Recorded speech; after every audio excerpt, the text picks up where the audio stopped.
doon ay mantika na. Bawasan ko to.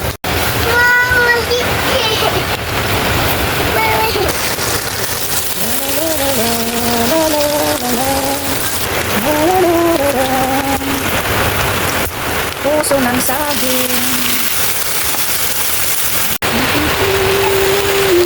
Lagay ko tayo ng paminta. Kunting pampalasa. Okay na yan. Pwede na natin haluin.